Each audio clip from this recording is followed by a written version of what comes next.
Hey everybody, Chris here. There's not going to be any video for this episode this week. Sorry about that. I fucked up when we were recording the Zoom, and my audio is just shit. It was not from my microphone, and it would be brutal for you guys to listen to. So just audio this week. But I hope you enjoy our conversation on the Hall of Fame induction and the Snubs. Anyway, so here you go.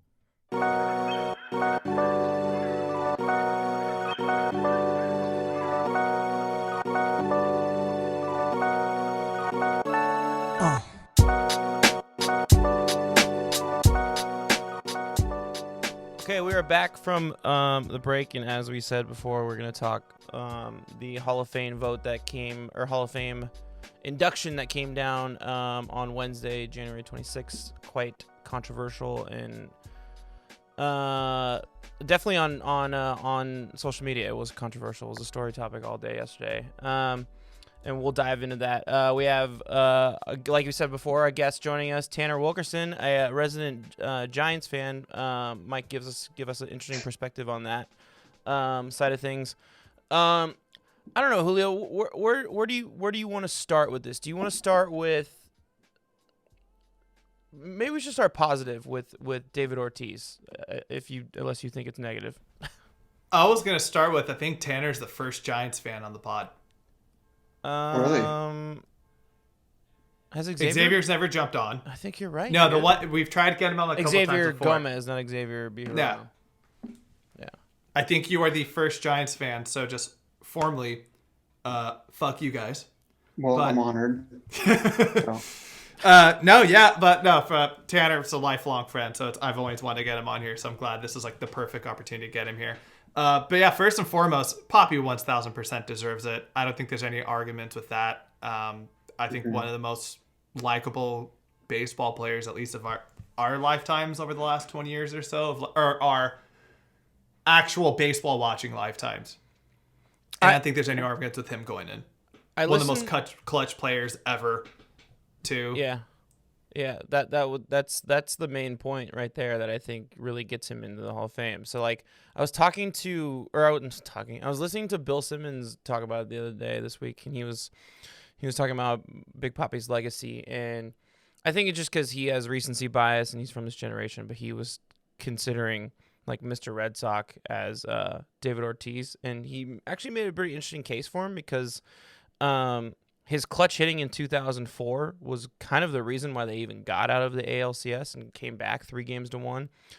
Every time the Red Sox have needed a big hit in a really clutch moment where their backs are against the wall, and all three of those World Series, like he was the guy who really like either started the rally or finished it. You know what I mean? Like not like like he was the first one on base, or he was the one who brought the runs in. There's a little bit of controversy about his whole, steroid reputation, but there's only really one accusation of it where there's no record of the test. Apparently he went to this place and he did this steroid test, and apparently he tested positive, but there's no record that he tested positive, and there's no even knowledge that I don't know. It's like a really sketchy situation. So like I know that like really like fired up a lot of people on Twitter about, like how is Ortiz getting in, but Bonds isn't getting in. But I it wasn't even a thought to me. Like if I had a ballot, he would have been the first name that I would have marked. Like I don't understand the controversy with him at all. There really isn't no controversy. You said he wasn't proven guilty of taking steroids, so I think that would be the only thing stopping him. And even though there was some leaked, he had a great career, a long career. Well, he got released, from Minnesota? That's pretty often do Hall of Famers get released. Never. So that's pretty cool. And overall, a likable guy, which is very important. Yeah. Which is very important for the Hall of Fame. Yeah.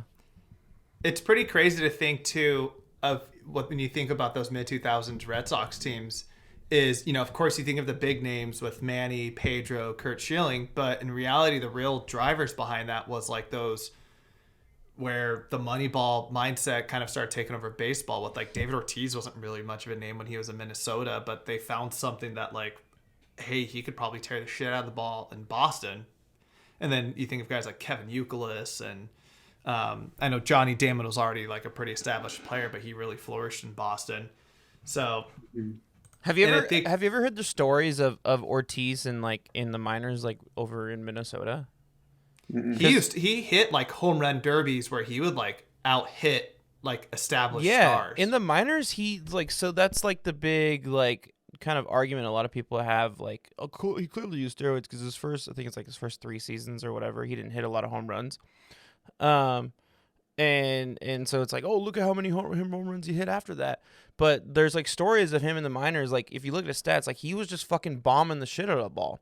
But when he got up to the majors in that Twins organization, the manager was really big on contact, so he like completely changed up Big Papi's like overall approach at the plate so that he would try and hit for more contact. And then when he went to the Red Sox, they were like, no, fuck that, dude. You can bomb the ball, so let's fucking hit it out of the park as much as we can. Like, it's a really weird, like, just way that managers approached him in a really weird era where like things were still trying to be figured out.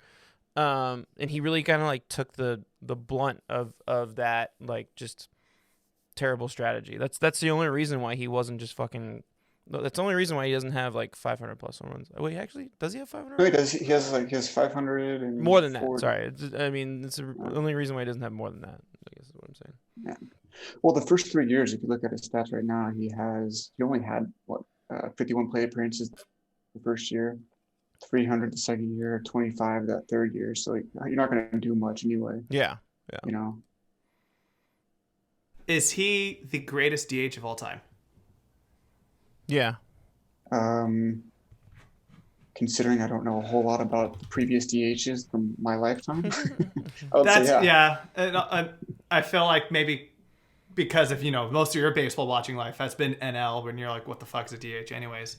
That's a good point. But when you think of like who's the de facto third like DH, it's Edgar Martinez. I was gonna say Edgar Martinez might be the other one. He's pretty much. That's still really new too. How far is DH even popular back in the 40s, 50s, 60s, 70s? It wasn't a thing. It wasn't a thing until until 1970s, yes. I believe. Is when 1973. Yeah. There you go. So I would say yes. I agree with you. Yeah, I think he's easily. It's like him, Edgar, and then probably Nelson Cruz. I mean, at this point, who would be a modern day like equivalent? Like who could be that next DH that could be Hall of Fame at least consideration? Chris Davis. I don't think so, dude. I mean, he really fucking fell off. Like, I can't think of one who's been this consistent for this long. And considering I don't think there's such thing as a DH anymore. Yeah. I don't think there's such thing as a full-time DH anymore. Yeah. It's just like everyone wants all those just multi-positional players. Like, even we've always thought of like Giancarlo Stanton as like, oh, he's gonna be the full-time DH in New York, but even then he filled it a lot more last year than he had in previous years. Yeah. But even like, I mean, his first 5 years he played the outfield, so you can't really. I don't know if you can necessarily pigeonhole him into that spot. Mm-hmm. Yeah, that's a good. It's you know what, Yordan Alvarez. If he kind of continues on where he's been his first few years of his career, he'll be there. He's so fucking young though, dude. It's so hard to say that. I mean, he could fall off anytime. Yeah. Which kind of reminds me of like a second. I don't think we had this as a topic, but it also got me like really sad. I sent Tanner this video earlier. I think I sent this to you, Chris. But Bleacher Report or somebody be like, oh, here's all the people who fell off the ballot because they were below 5%. And it was, off the top of my head, Prince Fielder, Tim Lincecum, Justin Morneau, Ryan Howard. Was Jimmy Rollins there? Do you remember, Tanner? Dude. He got 9%. He's still there. Oh, Tim Hudson. But it's like, I'll say Jimmy Rollins fell off. Like, that's fucked up. Like, Jimmy Rollins should get. I mean, he was an MVP. He was probably one of the best shortstop in the league for a 5-year run there. The Ryan Howard one's fucking tough though, dude, because he looked It's like he sad. was gonna be the next Pujols, and then injuries, just injuries and injuries. Like it's brutal. I mean, the guy won MVP in his second season. All those guys got derailed by injuries. Prince Fielder had to retire I because he had think that gnarly back injury. I think the game changed on Jimmy Rollins. That was the big thing, where like speed wasn't as important anymore on the bases. Mm-hmm. Similar to like Jose Reyes. Remember how good Jose Reyes was during his time? Because he would steal 50 bases He a was, season, yeah. but like just that game just just completely moved past him and his skill set. Mm-hmm. Yeah. So Julio, let's talk about the snubs then. I think the obvious one. So we can get to Bonds in a second. I think we should let's talk about Roger Clemens first. So the all-time Cy Young leading pitcher, definitely the greatest pitcher of the '90s, hands down. The first half of the beginning of the decade, you can make an argument. It's probably between him and Randy Johnson. Randy Johnson actually won a World Series, so maybe he kind of wins it there. Although, oh no, wait, Roger Clemens won. He did. You're right. But dude, He Randy won in Johnson. I mean, 99. Randy Johnson like carried that World Series team. You kind of have to He give really him a did, little bit though. more credit. Yeah. But the whole steroid controversy is holding him back. I don't know. I mean, we know my stance on this whole situation.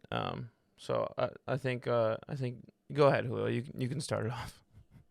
I've been a fucking Scott Rowland truther since like this ballot for a while. Like Scott Rowland was like one of the best third basemen of the 2000s, man. He was like one of my favorite players during that time. Like I love those Cardinals teams with like him, Pujols, Jim Edmonds, like young Waino, Chris Carpenter.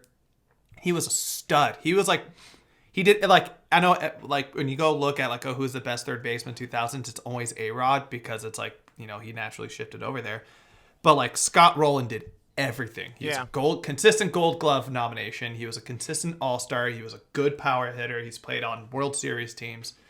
And yeah, him not getting the respect is kind of a bummer. I think he's going to get it at some point. He'll get in because right now he already has 63% of the votes, and the writers are going to be changing every year. He'll get in. He has 5 more years. Look at next year. Look at next year's newcomers coming in. Like the writers have to vote for someone. You know what I mean? Like look at who's coming in next year. It's pretty flaccid. For that's the best way I can explain it. So flaccid. Yeah. It's a flaccid team. It doesn't get me going at all. So that puts Scott Rowland, the most unflaccid guys. Yeah, Scott Rowland's like an Emily Ratajkowski, and the rest are like, I don't know. I'm not gonna do this. I'm just kidding. But Scott Rowland, I mean, yeah. I mean, the Gold Gloves, I just feel like are so underestimated with his resume. Yeah, he was a 8-time Gold Glove winner. Yeah. If this was like today, if he played in today's baseball, he would be one of the best players. He would be a star of the league. You know what I mean? Because I feel like this era, we appreciate defense a lot more than back in the early 2000s and 90s.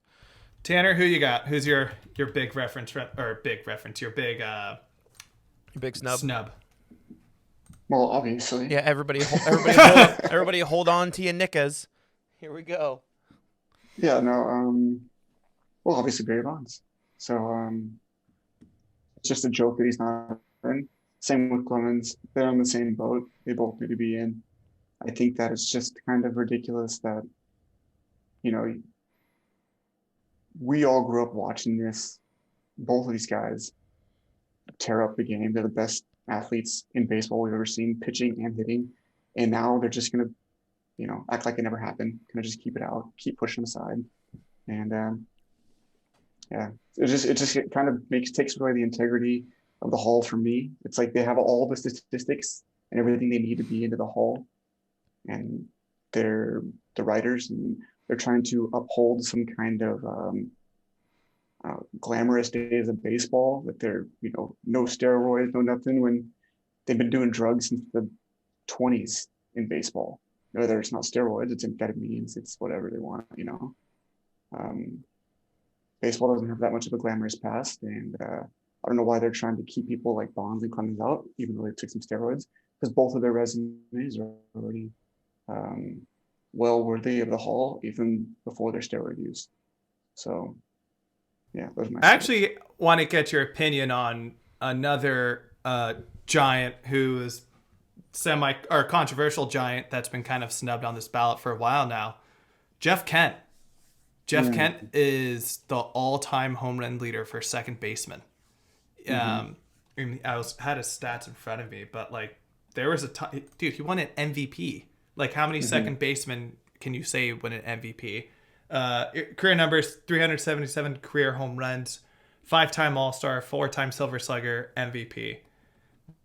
Like what do you like? That's the one big controversy. Well, not a controversy, but points that people made is every Hall of Fame player at some point has played alongside another Hall of Fame player on their teams. It just the way it works out. And the argument years ago where Bonds was like, oh, he's never had another Hall of Fame player. The closest to is Jeff Kent. So it's like now we're at the point where this is his. Oh, so this is his 9th year on the ballot. Is that true? Really? Yeah. Yeah, that's if you think about David Ortiz, yeah, his Hall of Famer was Pedro Martinez. And then, Terry Francona is going to get it at some point. So yeah, he was coached by But that's kind of a weird. Why would that matter if one person? A team. To show the real winners of a sport or of a team. They always played with another player out their caliber, and that's how you got like the best teams. I guess I don't really know what the argument is for that, but if you really think back at these last 10 years of baseball, I think the only team. Well, even with the Giants, like Bochy's a Hall of Famer, and Posey's going to be a Hall of Famer. And then if you look at all these other teams, I get it because baseball is such a team-heavy sport. I mean, any other sport out there, any other sport out there, one person can more or less carry the team to success. I mean, even in football, look at what Aaron Rodgers has done several times. I mean, he loses the Niners in the NFC Championship game all the time, but still, he brings them there, and he kind of carries a lot of those teams just with his high-power offense, and he can just fucking score on a whim. Basketball, we all know this. I mean, that's. I mean, you need. There's only 5 guys on a court, on a team, so you get one superstar. Yeah. I mean, carry. The 2018 Cleveland Cavaliers is evidence of that, and how LeBron fucking just completely put the team on his back to get them to the NBA Finals. They got whooped. But still, I mean, like, it's just baseball. That's not possible. So I see that, but I don't know. I'd really have to do my research on that stat to really think about it. Because. So you were saying if Jeff Kent got in, then do you think he deserves to go in? I mean, I do. You said he has an MVP. His numbers are really good. I don't know what they are compared to other people that are already in. I mean, they look like they're definitely worthy of the Hall. He had the star power, of being, I don't know, he was one of my favorite Giants growing up. He was well known throughout the league, for better or for worse. He's kind of a dick. But, maybe he just wasn't likable enough to get into the Hall, because I think that's what it's coming down to for a lot of these players. That's which it. Is stupid. That's I'm so tired of that narrative. That's the reason why both those guys aren't in, is because they were assholes, and they were assholes to all those reporters who were in the locker room with them, interviewing them every single week, and now those are the people who are controlling the votes now. So, but that was interesting. Like the first thing you said, Julio, when we got on, is that you said, Ortiz, what a very well likable guy, and it's like, well, you just hit it right on the nose. Because he is a DH, he very rarely played the field, but you put him into the Hall because he hit well, and he was a well-likable guy, In a big market. He's got a good smile in a big market, yeah. So I think this also kind of segues into the next thing I want to kind of touch on, which it's all relative, so it's all kind of a general conversation, is that the Hall of Fame choosing to be like the morality police, and how they pick and choose what moralities they want to honor and what moral stances they want to shame. And the steroid era is one, because let's face it, I mean, in the 1980s there was the cocaine problem in baseball. They cleaned that up real quick. And they did it, they did the best they could, but it was still part of the game, but they cleaned it up really quick. Steroids, no, it was good for their brand. Cocaine wasn't necessarily good for their brand at that time. Steroid era was good for their brand. After the Mark McGwire and Sammy Sosa season, they're like, oh, this is something we could totally capitalize on. We're more popular than ever. We're bringing people's love back to this game. And so they kind of turned a blind eye to it. But, later on in early 2010s, when they're starting to look bad about it, now they want to like act like they're, above it. Like, oh no, that wasn't the stance that we took now. Like, no, it was out of control then, but we have it under control now. And in order to kind of like save face for their PR back then, they're trying to make up for that now. And it's the same problem that Julio, we always talk about in this podcast, where it's like baseball thinks that the rest of the public is just stupid. And they like, they're just so set in their ways. And I don't know. It's just a really weird ground for them to stand on. It's like, they don't want Pete Rose in the Hall of Fame because he bet on baseball when he was a manager.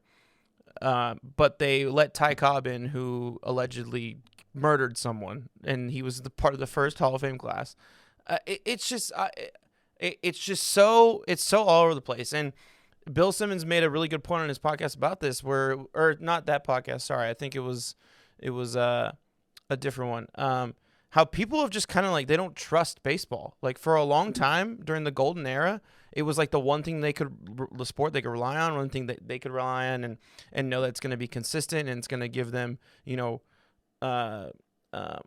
escape from their reality, entertainment. Entertainment. Yeah, but exactly. now, like, we can't trust it. It's almost like it's a stress of our lives, and it's just like, I don't know how they fix it, but this is not the way to do it. As much as I am anti-steroid users in the Hall of Fame, it's like, this is not the way to win the public back. Is basically. I don't understand why it's so difficult to. Like you said, they're kind of all over the place, right? Astros cheating. Yeah. It gets called out. Everyone flips out. But you know what? They're not revoking any championship. Not going to do that. Just put a little asterisk and say, hey, you guys cheated, but here's your World Series. Yeah. Well, why don't they do the same thing with, Clemens, Bonds, whoever else did steroids? Put them in there, put an asterisk, and be on with it. People would accept that so much more. But yet we're still here 10 years later talking about the same thing that they talk about every single year: steroids, Hall of Fame, morale. So you could even do kind of similar to what they're doing with the Negro Leagues. Like, they're making a section in the Hall of Fame for the Negro Leagues to talk about that. Why don't you do that for the steroid era? Like, it's known that this was an era of baseball. If anything, like, what's the museum supposed to do? It's supposed to educate you on the history of baseball.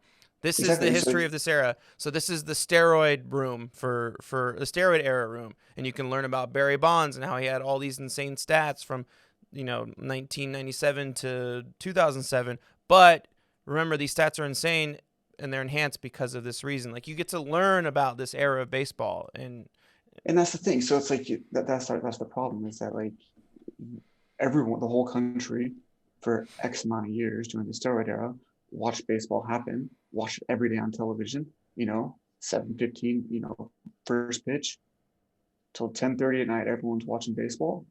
And what? So now where did those stats go?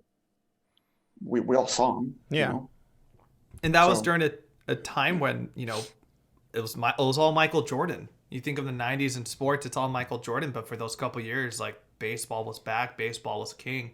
Mm-hmm. And I was, the more that we're kind of talking about this, the more I'm kind of, thinking a little bit more consciously about it, and not to get too far into, like, the political scale, but, like, people, I've always heard somebody say, or people have said that, like, baseball is like a reflection of the country, and right now I think what's happening, there's so much stuff that's going on in the country that there's people have distrust, and a lot of that's reflected on baseball. And one of the big part of it is just like, there's efforts being made to kind of discredit some of the history that's happened throughout the country, where it's like, no matter what, that's a part of our country. Like, we don't like it or not, like, we need that information. We got to learn from it.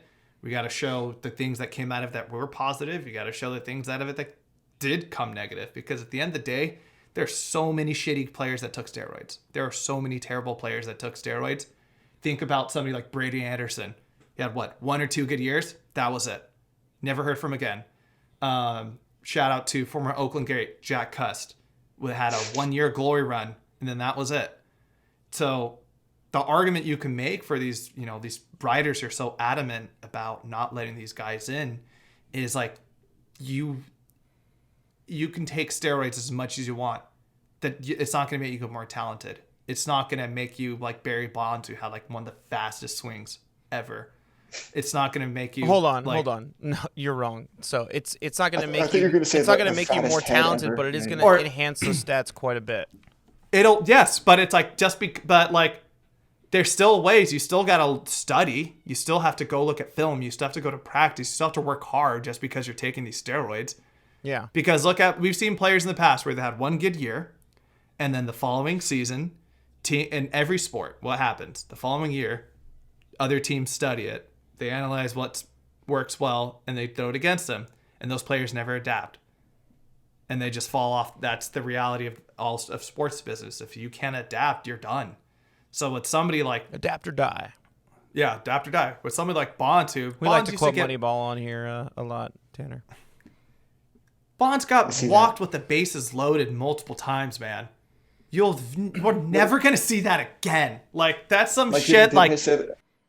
I sent you the text earlier saying that he was walked 57% of the time in 2004 out of all appearances. It's ridiculous. There was a stat where it's like, if you took out, there was a season where he didn't get a single hit, he would still lead the league in on-base percentage. Let me ask you guys this question real quick. Do you guys think that he is the greatest hitter? I've been seeing this on Twitter a lot the past 2 days. Do you think would you consider him the greatest hitter in the history of baseball? I would say yeah. 1, because I'm a Giants fan. And 2, because I don't know, when you look at the old days, Babe Ruth and all those times, the pitching was not nearly as good as it was. The pitching's even better now than it was in Barry was around. In my opinion, that's not a good excuse, because also physical training and whatnot wasn't as good back then as it is now. Yeah, Roots, down in dogs and drinking beer before games, but he did it really well. The other person who's considered the greatest hitter of all time is Ted Williams. Just before you finish. Yeah, but yeah, he's really good. I just think the hand-eye coordination and the way that he affected the game was unlike any other player the game has ever seen. So I think the respect from all the other pitchers kind of tells you that, yeah, this dude was, top 2. Who else? Teddy Williams, 400 batting average, Joe DiMaggio. I don't know if Joe DiMaggio is really considered one of the best hitters, but Tony Gwynn. Gwynn. Gwen's, he was never a power hitter, but it's like when you look up the stats and see like how many times he struck out compared to the number of times he walked, that's a crazy it's just one. Insane. He's probably the closest anyone's gotten to 400. Yeah, he would have hit it in 94. Julio, who about you? Because I thought about this really hard last night, and I have I feel like a really eye-opening thought process to this whole thing. During my lifetime, yes. I think there's guys right now who are going. I think there's a chance that some of these guys right now could pass him. But like, I'm telling you, man, I didn't go to Candlestick at all growing up, but going to AT&T when it was A's Giants games or going to A's Giants game in Oakland, there's not many place and going like sporting events my whole life, there's not many places where there was an energy when it was just one person like there was when going to watch Barry Bonds. It's like the Barry equivalent is like when Steph shoots threes, everybody's just like holding back. And now you're kind of seeing a little bit more at baseball, like being able to watch Ohtani in person's been amazing. Just like you take every single second of that, and like watching Trout in person's been a lot of fun. But there was just like an energy to him and just like this fear of like every time this guy come up, you're like, he's going to do damage to you. It's like if you're in the beer line on the concourse, you're like, oh, Bonds is up third or up second in this. Oh shit. All right. I'll get the beer next inning. type of thing. Yep, exactly. Yeah, I remember every night the Giants game would be on. As soon as you pass the television, you see where he's at in the order, and then you make your way back to the television when he's up. Yeah. You know. So my whole thought process was, okay, so the old timers say Ted Williams, but Ted Williams played when the game was integrated. You can make the argument that he went away to war for 4 years, so he threw 4 years away in the prime of his career. So who knows? Maybe he hit 600 home runs. Maybe he has all-time hits. Who knows? But it's really hard for me to give him that crown when he kind of is under the same, for lack of a better word, restraints as Bonds is. So Bonds took steroids. Well, Ted Williams didn't get to play against Josh Gibson or all these other guys, or didn't have to hit against Satchel Paige.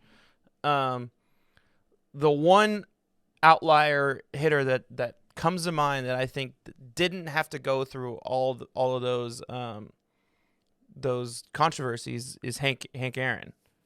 Hank Aaron played when the game was integrated. He always hit high average. He didn't hit insanely high average like 350 like Ted Williams did, but he played against all the best guys in the league.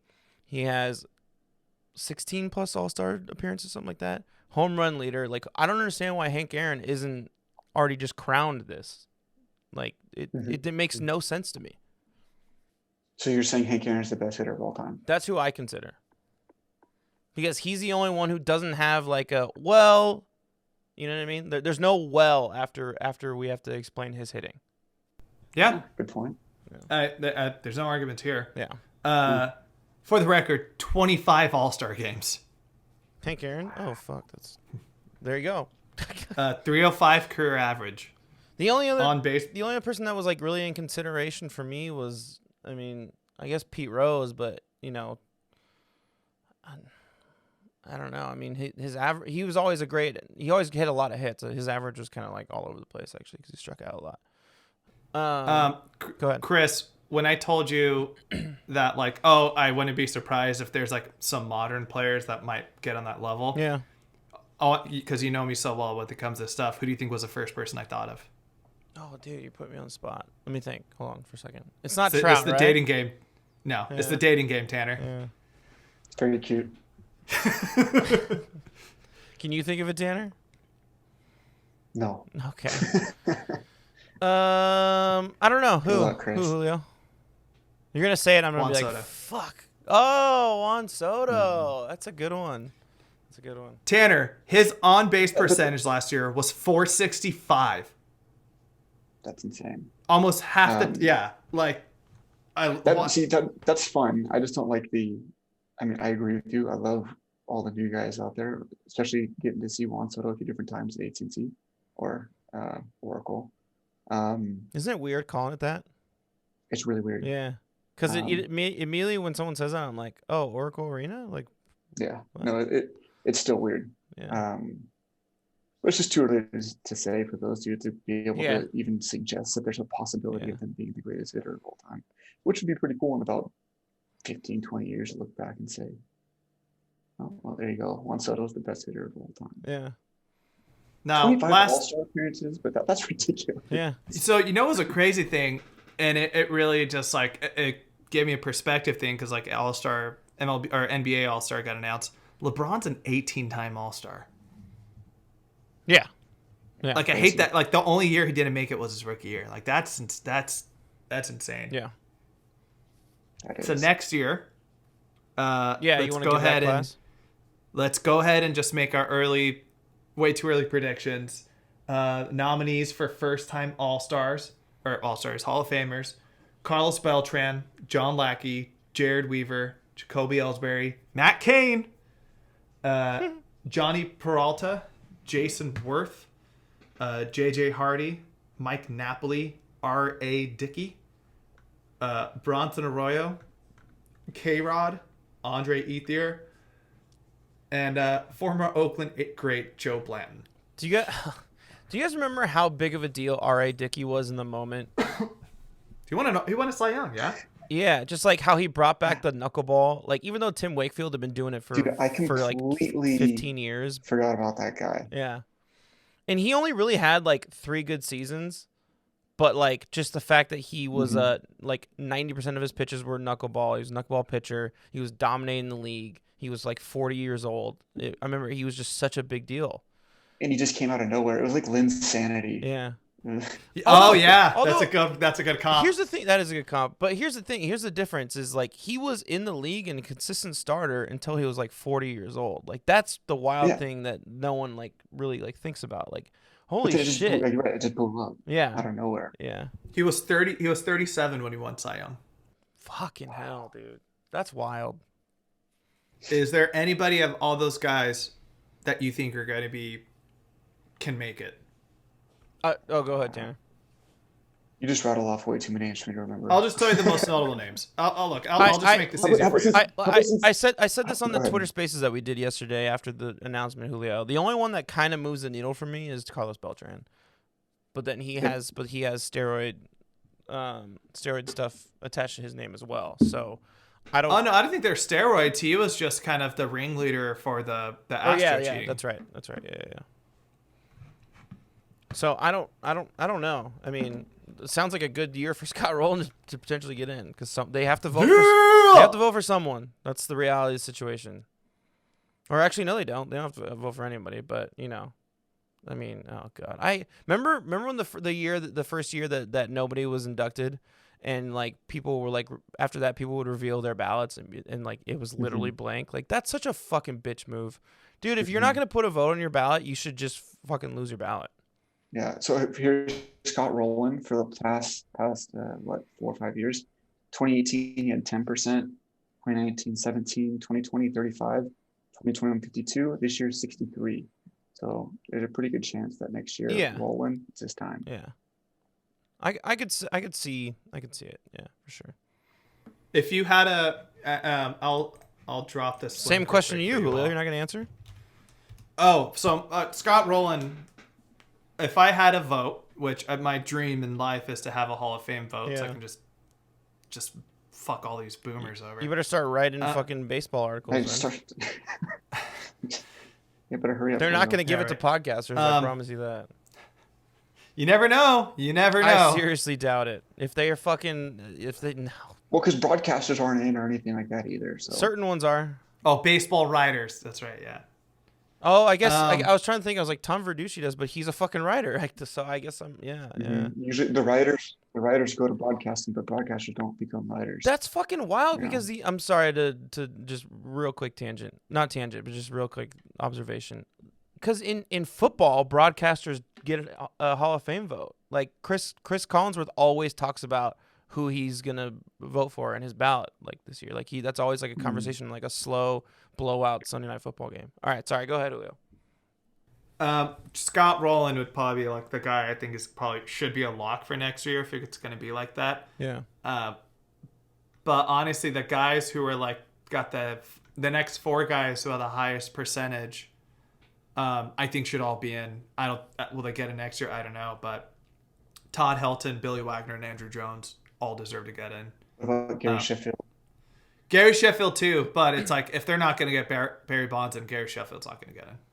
Andrew Jones, in my opinion, more than Scott Rowland. That's kind of insane that Andrew Jones isn't getting more votes. He wasn't a great, consistent hitter. Like his career average is 254, and he's got like 400 home runs though, right? Yeah, but Scott Rowland was 281. Yeah, he's got more home runs. Yeah, but it's just like, Scott or Andrew Jones' on base percentage wasn't bad, 337. Different era though. Batting average is more important. All right, we can wrap it up. Any final thoughts, Tanner, that you wanna throw out there, or I just think that it's the way the Hall of Fame has been handled is kind of the way it's kind of encompasses how baseball's handled in general, not very well, and the future of baseball is not looking good when they continue doing stuff like this. So unfortunately, who knows how long we'll have Hall of Fame talks in the future? Yeah, because no one's going to care. I mean, this is our biggest worry. We talk about this on the podcast all the time. It's like me and Julio, like our favorite sports dying more and more every day, and it's just like it like literally hurts to see it, and they're doing nothing about it, and it's brutal. I was real shitty, because if you think about it, if you look at the guys right now, we have a huge litter of Lock Hall of Famers. All like once they retire, their 5 years are done or past, like gonna get in first ballot. You know, Scherzer, Posey, Kershaw, Trout, Molina, all gonna be Lock Hall of Famers. It's like we have to go through a lot of shit before we get to that. Mm-hmm. And the next first ballot is probably gonna be Ichiro, I think, and he's not gonna be on the ballot until. Oh, Adrian Beltre will get it next or 2024. But it's like, it's messy. It sucks. I just hope that the people like us will still find the joy of it. We'll still spread that joy to people. But it's in a weird place right now. Yeah. All right. Thanks for joining us, Tanner. Appreciate it. No problem. Sorry we were so somber, but it is what it is. If you ever need a biased Giants news, get me back on here. You got us. All right. Why Joey Bart's gonna be the greatest catcher of the generation. We shall see. Peace.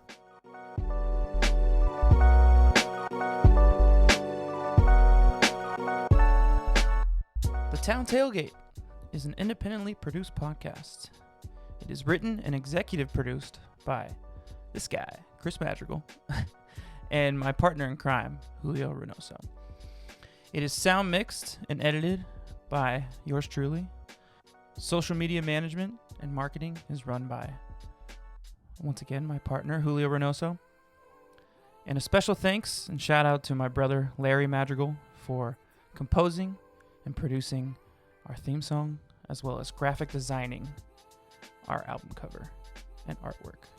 Thank you so much for listening, everybody. Please tune in next week. Please subscribe. And last but not least, as we always say, let's go Oakland.